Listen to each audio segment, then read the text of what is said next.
Hello, good morning. कैसे हैं आप सभी?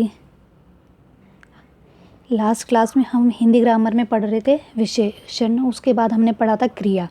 क्रिया कितने प्रकार की होती है लास्ट क्लास में हमने पढ़ा था। और क्रिया दो प्रकार की होती है, एक कर्म के आधार पर, दूसरा है रचना के आधार पर। तो कल हमने पढ़ा था कर्म के आधार पर सकर्मक क्रिया और अकर्मक क्रिया। आज हम रचना के आधार पर क्रियाओं के भेद देखेंगे। ठीक है, तो स्टार्ट करते हैं। रचना के आधार पर क्रिया के 5 भेद होते हैं।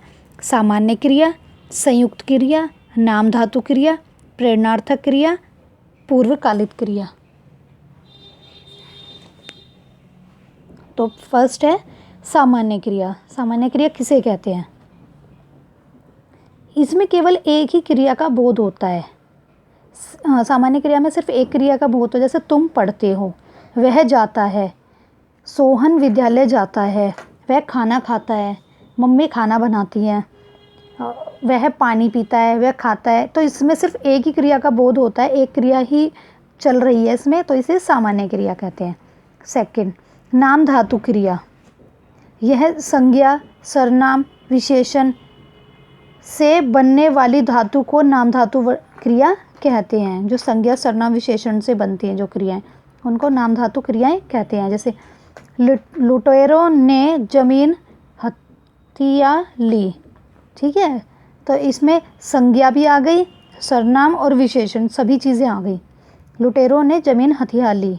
हमें गरीबों को अपनाना चाहिए। जैसे अपनाना, हथिया, तो इसमें ना और या शब्द ज़्यादा आता है नाम धातु। जैसे हम खुद नहीं करते हैं, हम किसी और से करवाते हैं, उसको कहते हैं नाम धातु क्रिया। जैसे अपना, अपनाया, खाया, खाया नहीं आएगा, कहना, कहलाया, सुनना, सुनाना, उसने कहा, उसने कहलाया, गरम, गरमाया, गुस्सा, गुस्साया। तो इसमें सामान्य क्रिया में तो सिर्फ एक क्रिया का बोध होता है, लेकिन नाम धातु क्रिया में वह होता है जिसमें हम दूसरों से किसी को काम करवाते हैं। उसमें संज्ञा, सर्वनाम, विशेषण कुछ भी हो सकती है और हम किसी और से करवाते हैं, उसे कहते हैं। ठीक है, जैसे राम ने शाम से पत्र लिखवाया। ठीक है, और अध्यापिका बच्चों से पाठ पढ़वा रही हैं। मम्मी राधा से खाना बनवा रही हैं। तो ये किसी से करवाना होता है, तो उसे ही नाम धातु क्रिया कहते हैं। तीसरा है थर्ड, प्रेरणार्थक क्रिया। कर्ता स्वयं कार्य ना करके दूसरों से कार्य करवाता है। नाम धातु क्रिया में वो भी किसी से करवाना होता है, लेकिन उसमें संज्ञा, सर्वनाम, विशेषण का प्रयोग होता है। लेकिन इसमें कर्ता स्वयं काम नहीं करके किसी और से करवाता है।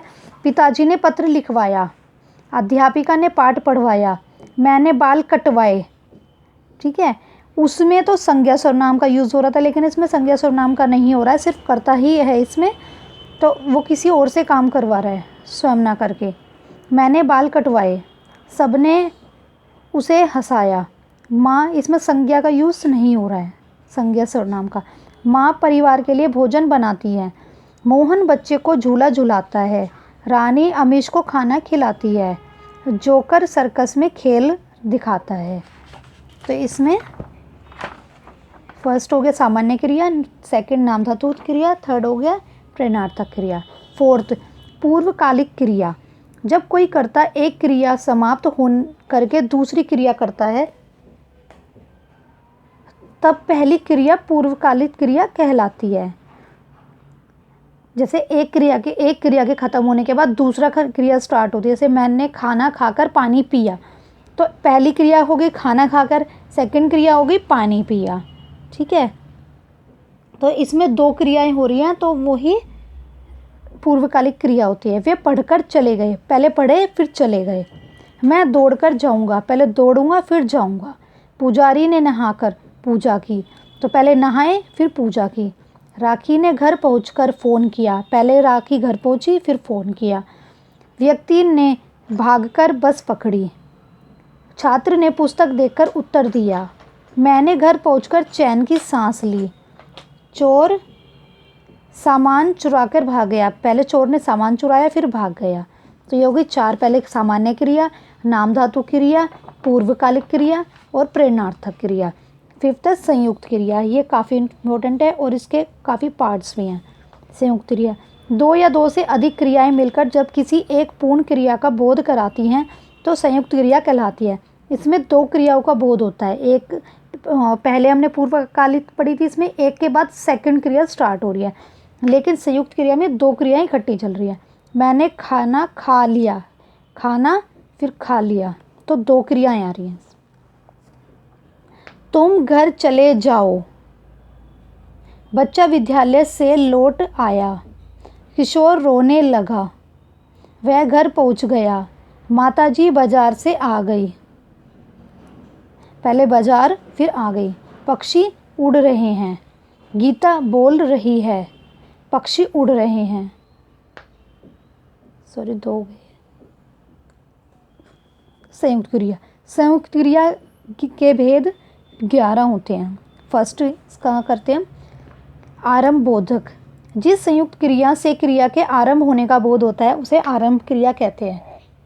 जैसे वह पढ़ने लगा, पानी बरसने लगा, राम खेलने लगा, बादल गरजने लगे, बारिश होने लगी, पानी बहने लगा, बच्चा रोने लगा। तो इसमें काम का हो रहा है, आरंभ हो रहा है।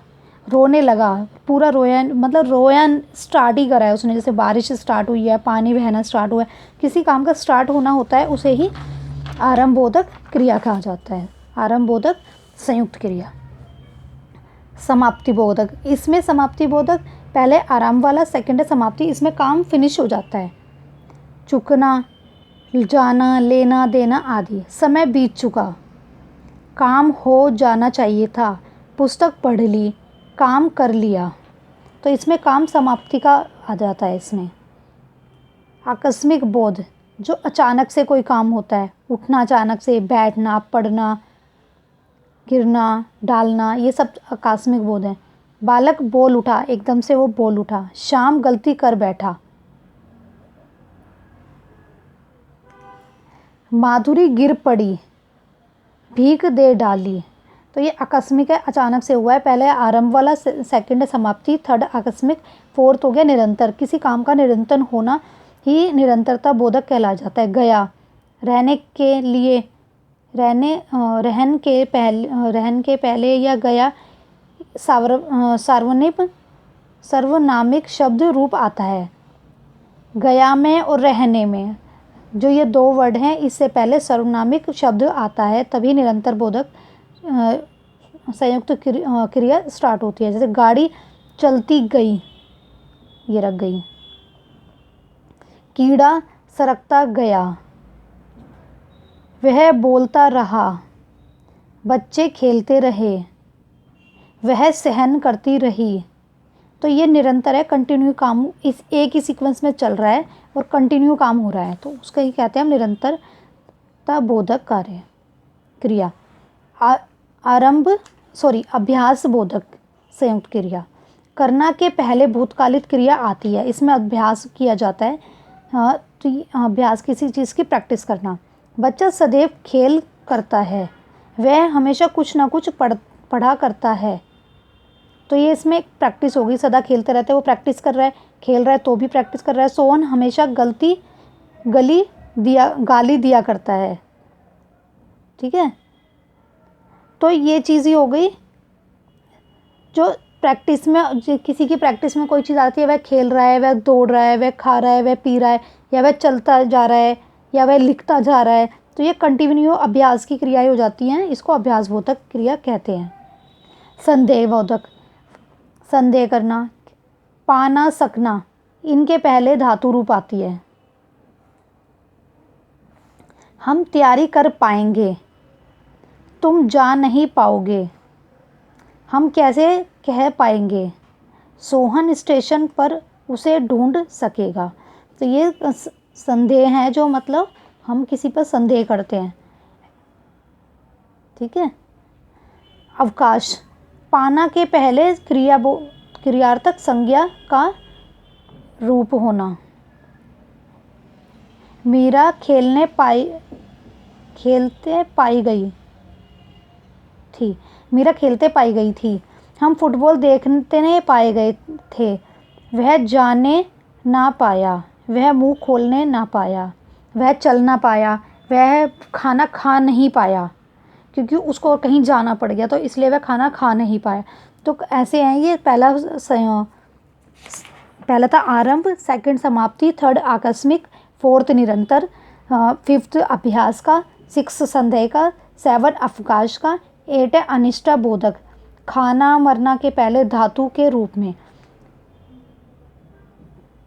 उसे कुत्ते ने काट खाया, तुमने तो लिख मारा या लिख डाला या कह डाला। तो ये वाले शब्द खाना और मारना है, ये अनिष्टता शब्द आती है। इच्छा बोधक, चाहना के पहले क्रियार्थक संज्ञा का ना रूप। बच्चा खेलना चाहता है, ये चाहना आ जाएगा इसमें शब्द। शाम भागना चाहता है, वह खाना चाहती है, वह सोना चाहती है, वह पढ़ना चाहती है, वह टीचर बनना चाहती है, वो एग्ज़ाम क्रैक करना चाहती है। तो ये चाहना का है, इच्छा का। सोहन तैरना चाहता है। अनुमति बोधक, देना के पहले, देना इसमें, देना के पहले क्रियावर्धक संज्ञा का रूप, संज्ञा का रूप। मुझे जाने दीजिए, उसे पढ़ने दें या उसे पढ़ने दीजिए, उसे खाने दीजिए, उनको सोने दीजिए, ममता को लड़ने दो। तो इसमें देना है, इसमें चीज़ें किसी को लेना नहीं, उसको उसी हाल पर छोड़ देना।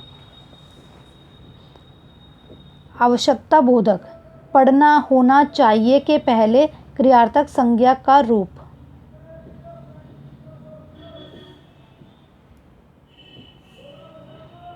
दोनों को काम करना पड़ेगा, इसमें आवश्यकता का बोध हो रहा है। अब मुझे घर जाना होगा, यह आवश्यकता है, नेसेसरी है और नीड है कि हमें घर जाना होगा, घर जाना चाहिए समय। अब तुम्हें पढ़ाई लिखाई में लग जाना चाहिए। ठीक है, जैसे हम कहते हैं एग्ज़ाम आने वाले हैं, जैसे DSSB का DOE वाला, तो उसका एग्ज़ाम क्रैक करने के लिए हमें उसकी नेसेसरी है, उसको एग्ज़ाम को क्लियर करना है। ठीक है, तो इसीलिए ये वर्ड, ये आवश्यकता बोधक, ये मेरी आवश्यकता है, क्या ये नेसेसरी है। ठीक है, तो हमने ये पढ़ा